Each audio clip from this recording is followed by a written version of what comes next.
I have a mother who lives alone.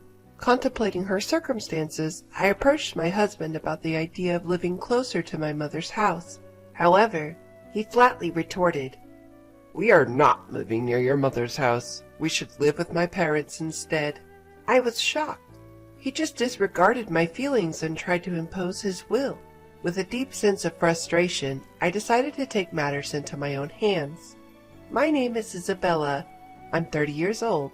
I live with my husband, Mark, and our 2-month-old son, Chris. Mark and I work at the same company. Although we are in different departments, we often work together on projects, and we share a number of acquaintances. We had a grand wedding celebration with our colleagues, and I was determined to make our married life a happy one. Initially, Mark and I lived in his apartment. However, as it was quite cramped, we decided to move. We wanted to have a child eventually, so we agreed to move into a larger apartment and consider buying a house later on. Casually browsing property listings on my smartphone, I started a conversation with Mark. "I don't want to quit my job even after we have a child," I said. Mark responded with a smile. "You love your work, Isabella. You should do what you like." "But it seems that the competition for daycare spots is pretty high. We have to think about that too if I'm planning to return to work." "Well, I guess you're right. We'll figure it out somehow," Mark nonchalantly replied, fiddling with his smartphone. I then decided to bring up an idea that I had been contemplating for a while. "You know, there's something I've been wanting to talk about," I began. "Oh? What is it?" he asked. "I'd like us to live closer to my mother's house, just in case something happens." "Why would we do that?" he inquired. "Well, you know my father passed away a few years ago, so my mother is living alone now. I want to be able to rush over if something happens." "Your mother seems fine. There's no need to worry about that now." "Well, yes, but I think it's better to have someone close by who can support us when we have a child." His response was noticeably reluctant. I tried to persuade him further. "If it's just the two of us raising the child, it could be quite difficult, right? If my mom is nearby, I believe it'll ease your burden," I insisted. "Nah, I can't do that," he countered. "What? Why not?" "Because if we live near her mom, we'll have to see her often. That would be stressful." "I understand your concern, but I promise I'll try my best not to burden you." "When we have a child, you won't be able to work for a while, which means we'll be living on my income alone, right? So why should I have to deal with the extra stress?" "Well," in response to my silence, he coldly stated, "We're not moving anywhere near your mother's house." "But," I protested. "After giving birth, you won't be able to contribute to the rent or the living expenses, right? Yet, you're the only one thinking about what's convenient for you. Don't you think that's a bit selfish?" "Hold on, what kind of logic is that? Sure, I wouldn't be able to work for a few months after giving birth, but does he really need to be so negative about it? Don't you think we should try harder to cooperate as a married couple?" My husband's actions didn't make any sense, and I felt that if I continued to speak up, things would not progress in a positive way. We're newlyweds. I don't want to quarrel at this point. "Fine. I got it." Leaving these words behind, I left the room. I couldn't bear this atmosphere any longer. Eventually, I gave up on living near my mother's home and decided to settle in an area close to both of our workplaces. After moving, work and our marital relationship were going fairly well, and we were leading relatively peaceful days. One day, I found out I was pregnant. My work was going well, so I felt a little guilty, but my child was my top priority. Taking handovers into account, I worked up until the last possible moment before my family leave. Since I had more free time after starting my family leave, I started visiting my mother more often. My husband Mark was coming home past midnight almost every day due to overtime work.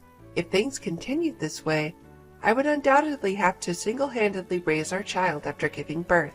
As it would be my first child, everything was new to me and I felt a lot of anxiety. One day, I was visiting my mother at home and I blurted out my real feelings to her. "Mom, I'm really looking forward to the baby coming, but I'm also very anxious." "What's wrong, Isabella? That's not like you. You have Mark, don't you?" Mark seems busy with work, and when I asked him to take care of our baby together after giving birth, he yelled at me, saying, "How can I, a man, do that?" As I explained, my voice trembled and my mother looked worried. I decided to express my feelings clearly to my mother. "Hey, Mom, can I come back here for a while after the baby is born?" "Well," my mother tilted her head and thought for a moment. "It's going to be tough at first, and it would be a bit of a hassle for me to commute to your place every day. I would be grateful if you could come over to our house, Isabella." "Really? Can I stay?" "Of course.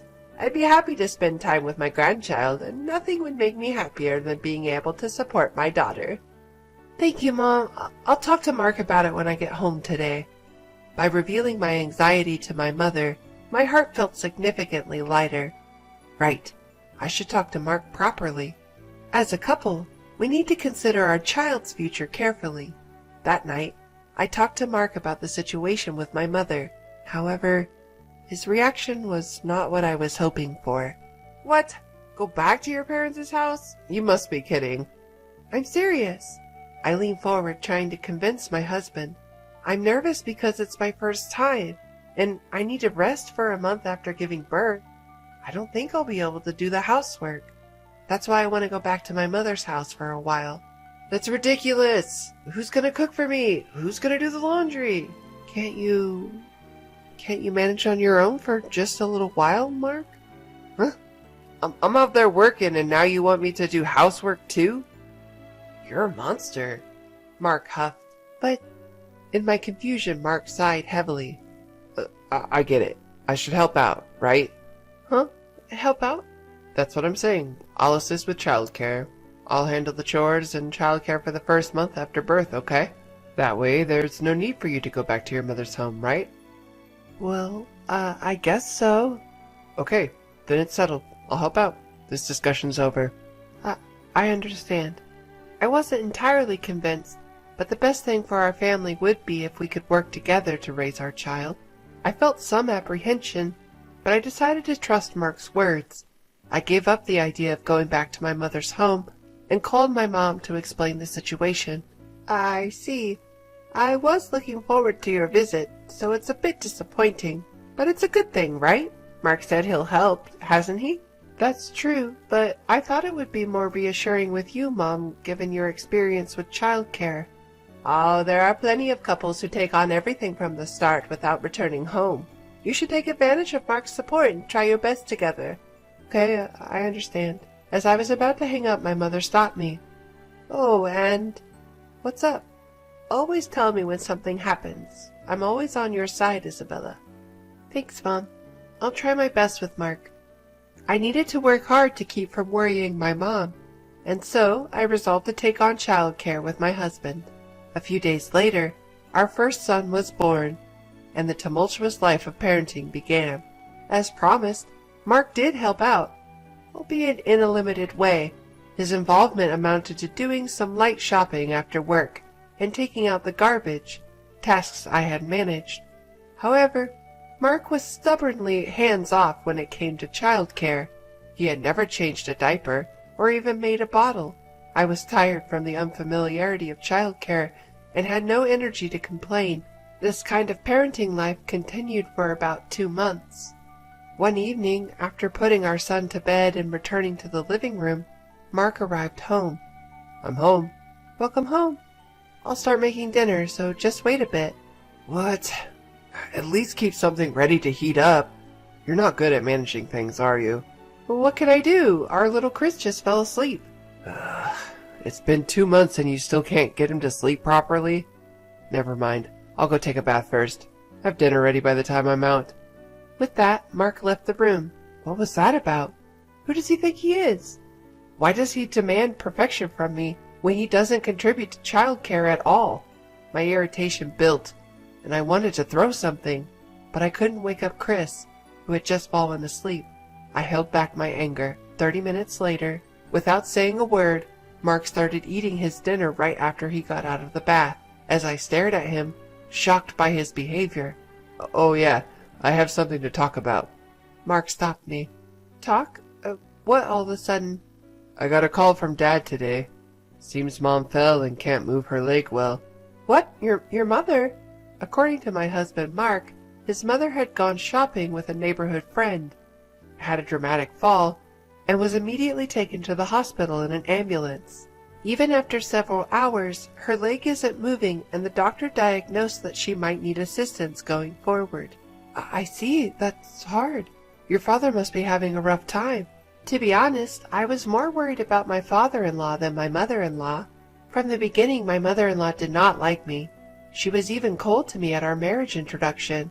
When I announced my pregnancy, "We don't need a girl, do we?" she was the type to say nonchalantly. The one who always scolded my mother-in-law and stood by me was my father-in-law. "Let me know if you need anything. I'll be there for you if you need me." Each time he met me, my father-in-law encouraged me like this. If my stay-at-home mother-in-law couldn't move, my father-in-law would be really struggling. While recalling the happenings at my in-laws' home, Mark dropped an unbelievable proposition. "Here's the thing. I had a great idea. Let's live together with my parents at my home." What? "Don't you think it's a good plan? I'm worried about Mom, and you, Isabella, are not working now. If we live together, it will reduce Dad's burden, and he would be happy." Wait just a minute. You're joking, right? The reason I'm not working is to take care of our son, Chris. I can't suddenly decide to live with your parents. "But it's been 2 months already. You must have some free time now. Right now, Mom is the priority. You should understand that." Is he serious? When I suggested living near my mom, he outright refused, but now it suits him just perfectly. Mark is not the type to visit his home frequently, so it was convenient so far, but living with my mother-in-law is out of the question. Knowing Mark, if we lived together, he would certainly side with his mother and be harsh on me. Unable to bear it any longer, I vented my frustrations. Don't mess with me. You flat out denied when I wanted to live near my mother, but now it's okay when it's about you? What? What's that about? Your mother is fine, isn't she? But, unlike your house, my mom lives alone. What if something happens? You're not considering my anxieties, are you? Shut up. Listen here. You married me and became my wife. You should stop arguing and listen to what I say. At that moment, any residual affection I had for my husband vanished instantly. He doesn't consider my feelings, let alone seeing me as an equal. I cannot continue a marital relationship with him. Seeing my silence, Mark probably thought I had agreed and dropped this line. "Anyway, it's decided that we're going to live together. We're moving as soon as possible, so get the stuff packed by tomorrow." I understand. "You should have just obediently listened to me from the start." With that, Mark left for the bedroom without even clearing the dinner dishes. The next day, once Mark left for work, I packed the minimum necessary stuff and left the house. Of course, just for me and my son. When I returned to my mother's house with my son, my mother was initially shocked, but accepted our situation once I explained. As he returned home from work, my husband, Mark, called after realizing that my son and I were not there. "Hey, where are you right now?" At my mother's place, Mark. "What? What the heck are you doing without my permission? Get back here right now." Well, our son's already asleep, and it's late. So no. Besides, I'm not planning on returning. "What the—" Mark yelled at me over the phone, something that was rare for me to oppose him. "Listen here, if you don't come back right now, we're getting a divorce. You got it?" A divorce? "That's right. Didn't I tell you? I'm moving to my parents' house. If we divorce now, you'll be jobless. That's gonna be a problem for you, huh?" I couldn't see his face, but I could tell from his tone of voice that he was smirking. To him, I responded coldly. I don't see that as a problem. "What?" I have no objections to the divorce. So please, send the divorce papers to the court. What are you saying? You're the one who's going to be in trouble if we get a divorce. Maybe he thought that if he provoked me with a blaming tone, I would listen to him. I was thoroughly disgusted by his naive thinking. If you want to move to your parents' house, go ahead. I won't. What? You think you could just do that? I don't need your permission. After all, we're getting a divorce. Why should I listen to what a stranger has to say? Who do you think you are talking like that? My patience with Mark, who still looked down on me, had reached its limit. Enough is enough. Who the hell do you think you are? How much more do you have to belittle someone before you're satisfied? I didn't get married to become your slave. Stop treating women like they're stupid. What's going on? Isabella, calm down. Calm down? I can't keep quiet after being belittled this much. If we can't support each other as a couple, then I don't need a man like you. Divorce? I'd be more than happy to. Live by yourself at your parents' house. Never involve me again. With that, I hung up the phone. Mark kept calling persistently, but I ignored all of them. Then he started to send me disturbingly affectionate texts. Isabella, I can't live without you. You don't have to live with my parents. Please come back. I understand. Let's live with your mother, just the three of us. 1 month later, his love messages abruptly stopped, and he unexpectedly agreed to the divorce. It was all thanks to my father-in-law. When Mark complained about the situation to him, he ended up getting scolded instead. Listen, Mark, you can't just impose the idea of living together on someone. But Dad! Oh, shut up. You need to learn more about the world, and that's why Isabella left you. It's pitiful. My stern father-in-law, after scolding my husband, instructed him to proceed with the divorce. My husband, unable to defy his father, grudgingly agreed to the divorce. I filed the divorce papers that were mailed to us, and we were officially no longer a couple. Afterwards, I received an apology from my father-in-law. Isabella, I'm truly sorry. My foolish son must have caused you trouble, hasn't he? It's all right, sir. It's all water under the bridge now. Live your life your way, Isabella, and thank you for everything. I can't express enough the gratitude to my father-in-law, who has shown nothing but respect until the end. The woman I am today is thanks to him. As for me, I'm in the thick of it, juggling work and motherhood as a single mom. With help from my mother, I strive daily to become a better mother for my son.